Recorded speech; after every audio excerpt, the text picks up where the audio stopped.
नदी के बाद यहाँ से आप देखेंगे, यहाँ पर अयोध्या के पास से एक नदी आती है, सरयू नदी। क्या कौन सी नदी है? सरयू नदी।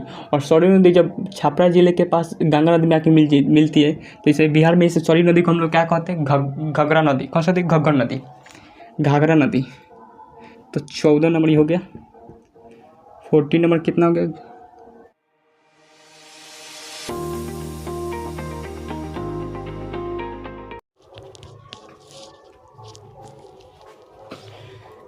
जय हिंद। तो चलिए आज क्या समझते हैं? आज समझते हैं नदी तंत्र के बारे में। किसके बारे में समझना है? नदी तंत्र के बारे में समझना है। इससे पहले आपको हम नदी तंत्र के बारे में, कौन सी नदी के बारे में बता दिए थे? तो आपको हम बता दिए थे वहाँ से कौन सी नदी थी? झेलम नदी। तो झेलम नदी तंत्र के बारे में आपको बता दिए थे। और ये भी बताए थे कि झेलम नदी तंत्र क्यों कहते हैं। नदी तंत्र का मतलब होता है कि वो नदी जिससे कि जहाँ से गुजरती है वहाँ से चारों तरफ क्या हो जाए, सिंचाई का काम हो सके, उसी को हम लोग नदी तंत्र कहते हैं। आपको हम बता दिए थे नदी तंत्र और सहायक नदी किसे कहते हैं, ये सब के बारे में कम्प्लीटली बता दिए थे। ऊपर से ये एक नदी भी बता दिए थे। कौन सी नदी? झेलम नदी के बारे में। तो झेलम नदी के बारे में हम बता दिए थे। यहाँ से कौन सी नदी है? सॉरी, यहाँ पर कौन सा झील है? मानसरोवर झील है कैलाश पर्वत के पास। कौन सा झील है? मानसरोवर झील है। मानसरोवर झील से एक नदी निकलती है। कौन सी नदी? सिंधु नदी। आपको बताया था इस तरह से कौन सी नदी निकलती है? सिंधु नदी, जो कि पाकिस्तान में चली जाती है, सिंधु नदी। और सिंधु नदी पाकिस्तान में चल गई और सिंधु नदी में कई सारी नदियाँ जाकर मिल जाती है। कौन कौन? झेलम नदी। पहले तो कहाँ जाके मिलती है? पहले से झेलम नदी तो मिलती ही है। यहाँ से हिमाचल प्रदेश से एक नदी निकलती है। कौन सी नदी? चिनाब नदी निकलती है और जाके किस में मिल जाती है? चिनाब नदी किस में मिल जाती है? और झेलम में। किस में मिल जाती है? झेलम में। चिनाब नदी झेलम में मिल जाती है, झेलम में मिल जाती है। और ऊपर से जो एक नदी आती है, ये तो हो गई सिंध। ये कौन सी नदी हो गई? ये हो गई सिंधु नदी। सॉरी, हाँ, ये कौन सी नदी हो गई? सिंधु नदी हो गई। और नीचे से कौन सी हो गई? चिनाब नदी। चिनाब नदी यहाँ पर देखेंगे, यहाँ पर कौन सी नदी है? झेलम नदी। और झेलम नदी जो है ऊपर से सीमा बनाते हुए इसकी किस में मिल जाती है? चिनाब में मिल जाती है। इस झेलम नदी किस में मिल गई? चिनाब में मिल गई।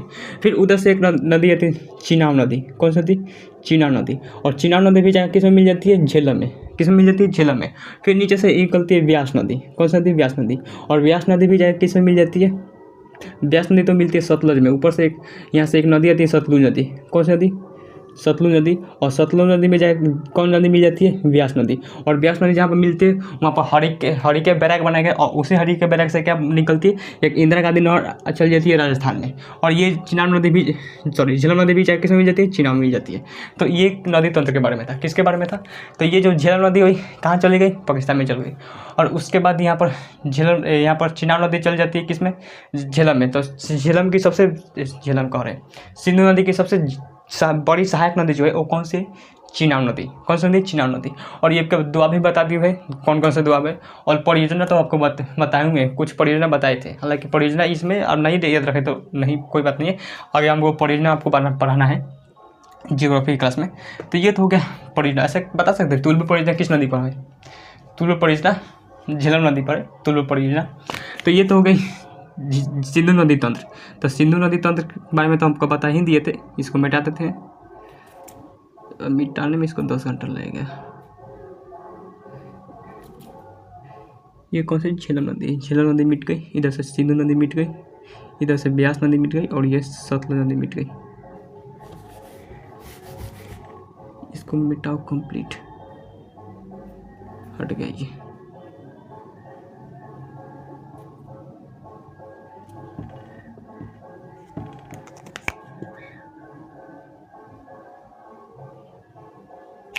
आप बताइए किसके बारे में था? अब गंगा नदी तंत्र देखते हैं। कौन सी नदी तंत्र देखते हैं? गंगा नदी तंत्र। ये देखिए, उत्तराखंड से गंगा नदी निकलती है। आपको बताए हुए हैं पंचपड़िया के बारे में। तो पंचपड़िया के बारे में तो बता ही दिए हैं कि गंगा नदी का कैसा निर्माण होता है। तो आप यहाँ तो वो नहीं बताना है। ये उत्तराखंड से नदी निकलती है। कौन सी नदी? गंगा नदी निकलती है। और यहाँ पर देंगे झारखंड के ऊपर एरिया देंगे। कौन सा ऊपर एरिया? तो ऊपरी एरिया से कहाँ मिल जाती है? किस में चल जाती है? वो बांग्लादेश में चल जाती है। शॉर्ट कर जाती है, यहाँ से घूम जाती है।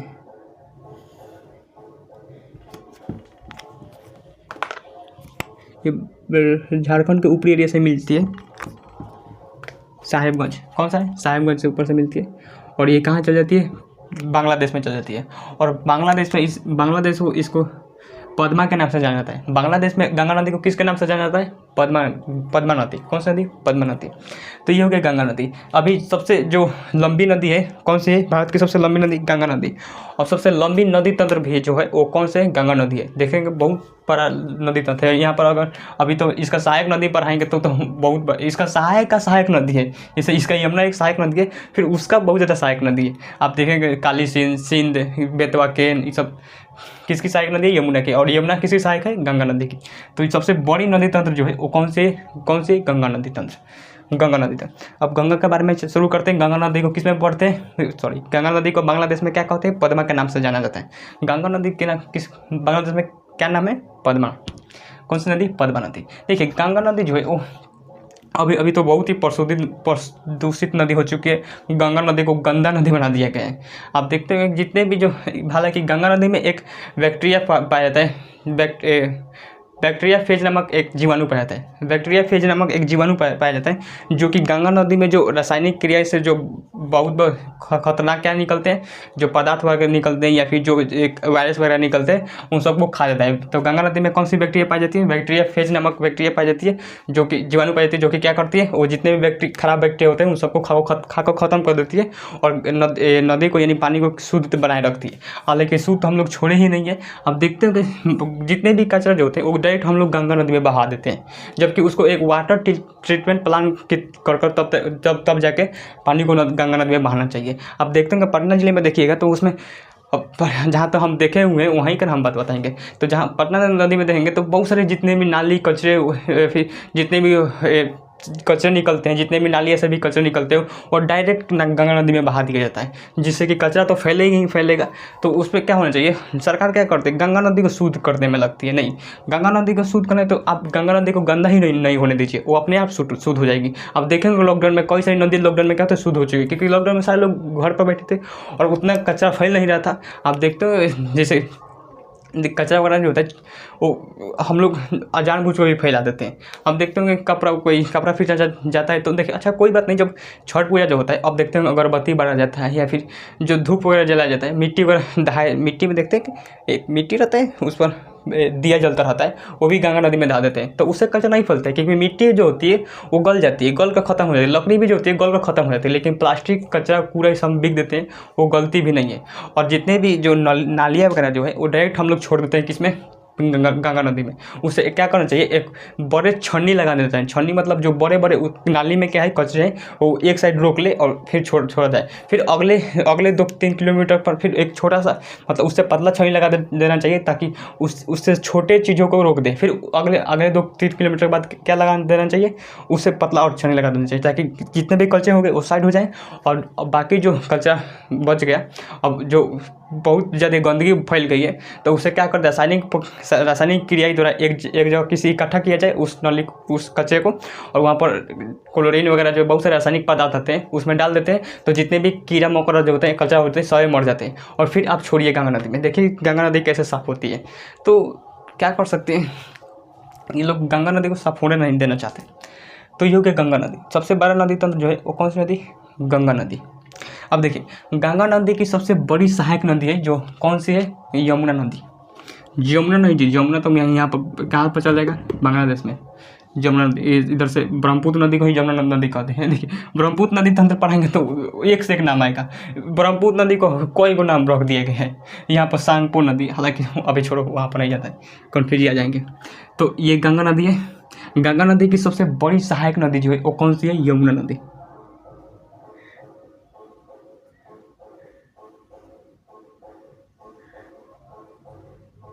वहाँ नहीं मिलती, प्रयागराज में जाकर मिल जाती है।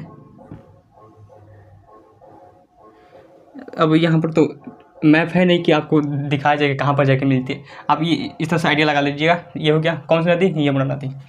तो ये हो गया गंगा नदी। अब कैसे समझाएं इसको, क्या लिखें इस पर, नंबर डाल देते हैं, नंबर ठीक करते हैं। देखिए ये 1 नंबर हो गया, ये 2 नंबर हो गया। 1 नंबर जो है वो कौन सी नदी है, गंगा नदी। 2 नंबर जो है कौन सा, यमुना। यमुना नदी। कौन सी नदी हो गई? 2 नंबर कौन सी नदी हो गई? यमुना नदी। यमुना नदी हो गई।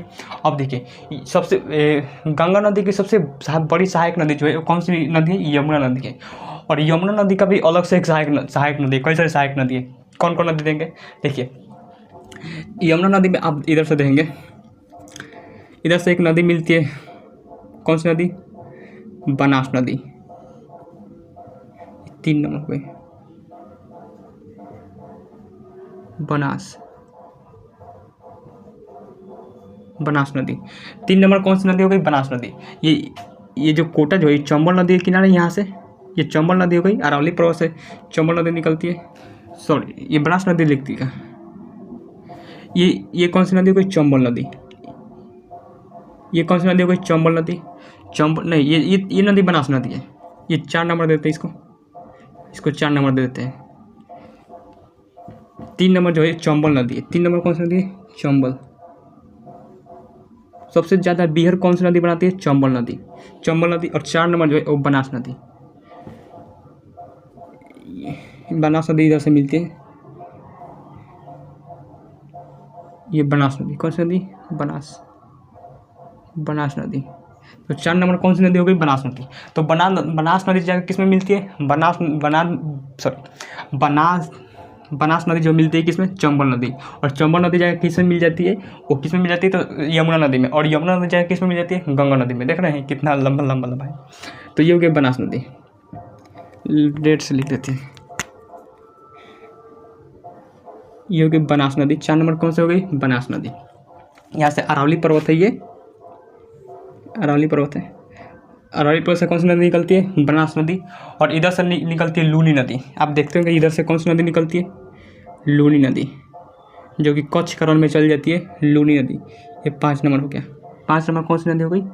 लूनी नदी। लूनी नदी। 5 नंबर कौन सी नदी हो गई? लूनी नदी। इधर का बता देते हैं फिर चलते हैं उधर। तो ये हो गया लूनी नदी।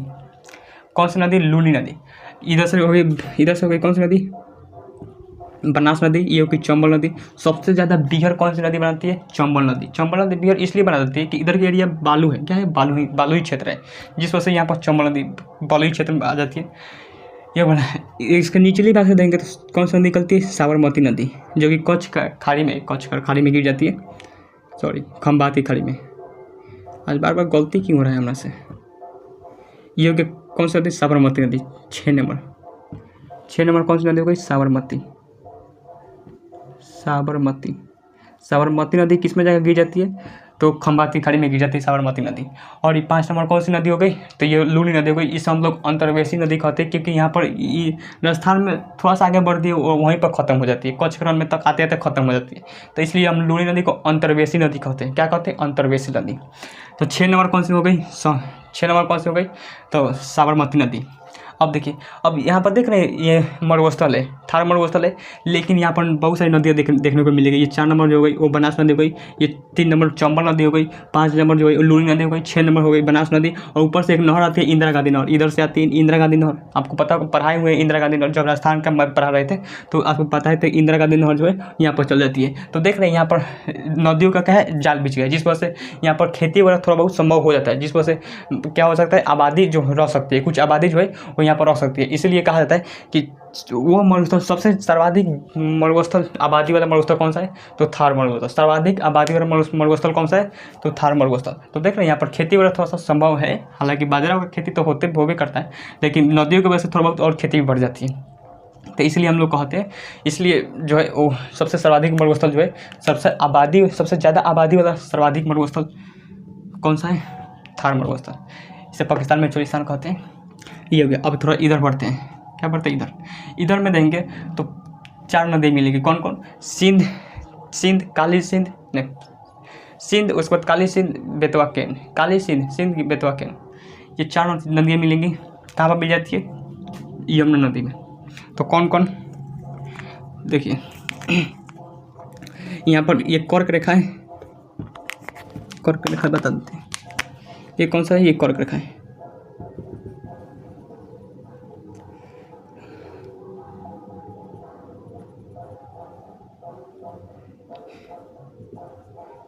ये त्रिपुरा मिजोरम भी चला जाता है। तो ये कर्क रेखा है। ये पर थोड़ा सा डेवलप बन रहा है, लेकिन याद रखिए ये कौन सा रेखा है, कर्क रेखा है। तो कर्क रेखा हो गया। अब कर्क रेखा के ऊपर की ओर नदी अब सिर्फ देखना है। देखिए, तो कर्क रेखा के ऊपर की ओर नदी देखना है। यहाँ से देखिए, यहाँ से एक नदी मिलेगी सिंध,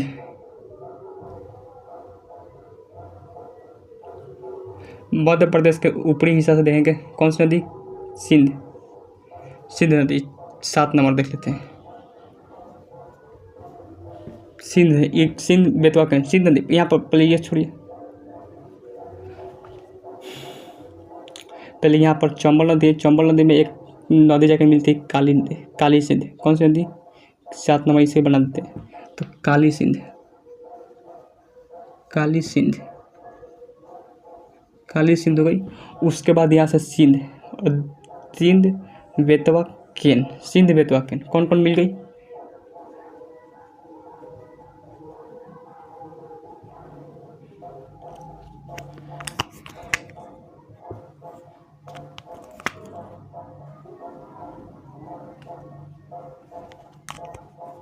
सात नंबर हो गया। ये 8, 9, 10, तो 8, 9, 10, 8 नंबर कौन सी नदी हो गई, 8 नंबर सिंध नदी, सिंध नदी।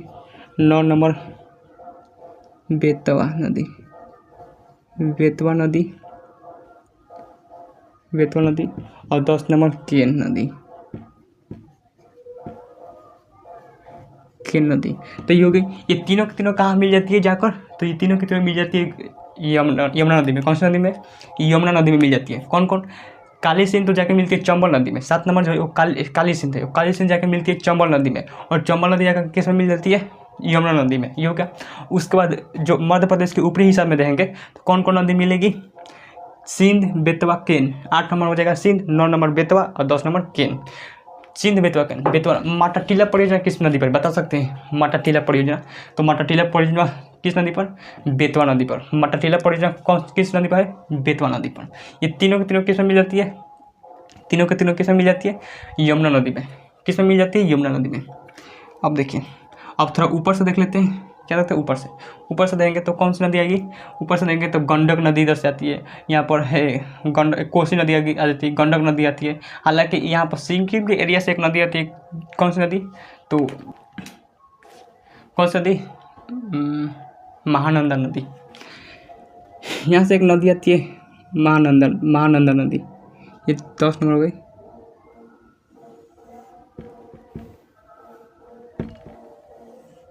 ये 11 नंबर कौन सी हो गई, महानंदा नदी।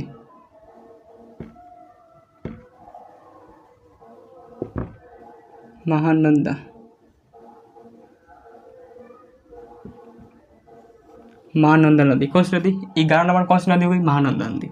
अब महानंदा नदी को ध्यान से देंगे तो सबसे ये गंगा नदी में मिलने वाली, गंगा नदी की सबसे पूर्वी सहायक नदी है। कौन सी नदी है, सर्वाधिक सबसे पूर्वी सहायक नदी गंगा नदी की कौन से, महानंदा नदी। ये क्वेश्चन पूछा हुआ है कि बताइए गंगा नदी की सबसे पूर्वी सहायक नदी कौन सी है, तो महानंदा नदी। इसके बाद कोई भी नदी इसमें ना मिलती नहीं है। हालांकि वो अलग बात है कि यहाँ गंगा नदी की जो है वो एक शाखा नीचे की ओर चल जाती है, जिसे हम लोग हुगली कहते हैं, हुगली नदी। तो वो तो उसकी शाखा है गंगा नदी की, न कि उसमें कोई मिल रहा है। लेकिन महानंदा नदी जो है वो पूर्वोत्तर भारत के सबसे पूर्वोत्तर भारत जो है पूर्वी भारत का सबसे आखिरी नदी जो है वो किस में मिलती है, गंगा नदी में मिलती है, सहायक नदी। तो ये कौन सी नदी हो गई, कौन सी नदी, महानंदा नदी। महानंदा नदी के देखेंगे यहाँ पर होगा कौन सी नदी, कोसी नदी। ये 12 नंबर हो गया। 12 नंबर कौन सी नदी, कोसी नदी। कौन सी नदी हो गई, कोसी नदी। 12 नंबर कौन सी नदी हो जाएगी, कोसी नदी। 12 नंबर हो गई कोसी नदी। कौन सी नदी, कोसी नदी। 12 नंबर कोसी नदी। उसके बाद 12 नंबर कोसी नदी।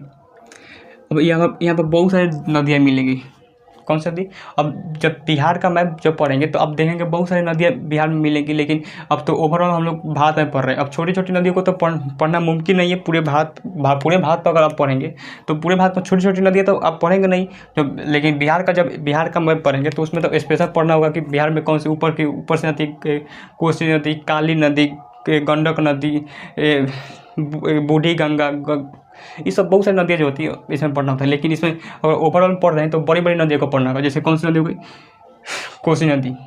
कोसी नदी को हम लोग क्या कहते हैं, शोक कहते हैं, शोक नदी कहते हैं, क्योंकि ये विश्वासघाती नदी कहते हैं कोसी नदी को। क्यों? क्योंकि ऊपर हिमालय पर्वत से ही निकलती है, हिमालय पर्वत से निकलती है। वो आप ऊपर देख रहे हैं नेपाल है, नेपाल के हिमालय पर्वत से निकलती है और निकलती है तो वहाँ पर अगर डायरेक्शन चेंज हो जाता है तो अगर वहाँ पर 1 डिग्री भी डायरेक्शन चेंज हुआ तो बिहार में आते आते कितना डिग्री डायरेक्शन चेंज हो जाएगा। और वो क्या कर देगा, जहाँ पर पहले अगर पिछले साल अगर डायरेक्शन चेंज नहीं हुआ होगा तो वहाँ तो बाढ़ आ चुका होगा। लेकिन फिर अगर वहीं पर जाता तो फिर से बाढ़ आता, लेकिन डायरेक्शन चेंज होने के बाद से वहाँ पर बाढ़ नहीं आया और दूसरी जगह पर बाढ़ आ गया तो वहाँ पर क्या होगा, पूरी तरह से विनाश कर देगा। इसलिए हम लोग विश्वासघाती नदी कहते हैं, विश्वास को तोड़ देती है। तो इस विश्वासघाती नदी कैसे कहा जाता है, कोसी नदी को। इधर से मिलती है गंडक नदी। कौन सी नदी, गंडक नदी। 13 नंबर कौन सी हो जाएगी, गंडक। गंडक नदी, कौन सी नदी, गंडक नदी। 13 नंबर कौन सी मिलेगी, गंडक नदी। ये कौन सी हो गई नदी, गंडक नदी। गंडक नदी के बाद यहाँ से आप देखेंगे यहाँ पर अयोध्या के पास से एक नदी आती है, सरयू नदी। क्या, कौन सी नदी है, सरयू नदी। और सरयू नदी जब छपरा जिले के पास गंगा नदी में आके मिलती है तो इसे बिहार में इसे सरयू नदी को हम लोग क्या कहते हैं, घाघरा नदी। कौन सी नदी, घग्गर नदी, घाघरा नदी। तो 14 नंबर हो गया। 14 नंबर कितना हो गया, घाघरा नदी। घाघरा नदी या फिर सरयू नदी, सरयू नदी। आप देखते होंगे घाघरा नदी को ही हम लोग क्या कहते हैं, अयोध्या में सरयू नदी के नाम से जाना जाता है। तो अयोध्या किस नदी के किनारे है, सरयू नदी। और छपरा भी जो है उस घाघरा नदी के किनारे है, यानी घाघरा नदी और सरयू नदी एक ही है। ये हो गया कौन सी नदी, सरयू नदी। और सरयू नदी में एक नदी है कि मिलती है, काली नदी। कौन सी नदी, काली नदी। तो छोटी मोटी नदी है तो उसको तो अभी ग्लोब पर तो पढ़ेंगे नहीं, मैं ग्लोब कह रहे हैं, भारत के मैप पर तो पढ़ेंगे नहीं। वो थोड़ी सी छोटी नदी है, वो सरयू काली नदी आकर मिल जाती है, किसमें, इसमें मिल जाती है, घाघरा नदी में। उसके बाद गोमती नदी। कौन सी नदी है, गोमती नदी।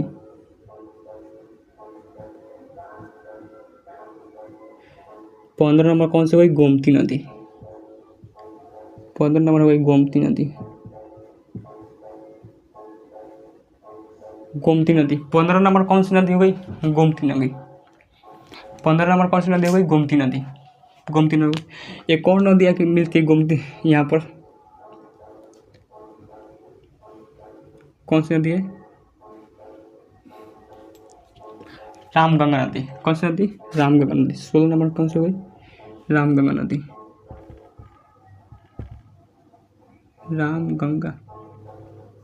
रामगंगा नदी जिम कॉर्बेट नेशनल पार्क से होते हुए गुजरती है रामगंगा नदी।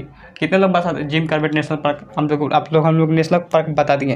कितने लोग बता सकते हैं, भारत का सबसे पहला पार्क 1936 में बनाया गया था, कौन सा पार्क था, कितने लोग बता सकते हैं, जल्दी बताइए। भारत का सबसे पहला नेशनल पार्क कौन सा था, तो जिम कॉर्बेट नेशनल पार्क। कौन सा था, जिम कॉर्बेट नेशनल पार्क। ये 11 नंबर 16 नंबर हो गए। 16 नंबर जो रामगंगा नदी से ही जिम कॉर्बेट नेशनल पार्क जो है, और जिम कॉर्बेट नेशनल पार्क से ही रामगंगा नदी होकर गुजरती है। तो ये हो गया नदियों के बारे में। अब ऊपर वाली नदी हो गई, एक बार रिकॉल कराते हैं। सबसे पहले गंगा नदी हो गया, गंगा नदी की सबसे बड़ी सहायक नदी जो है वो यमुना नदी है। और यमुना नदी के भी बहुत सारी सहायक है। इधर से जाती है चंबल नदी, किसमें मिल जाती है, यमुना नदी में। और इधर से आती है बनास नदी किसमें मिल जाती है, चंबल नदी में।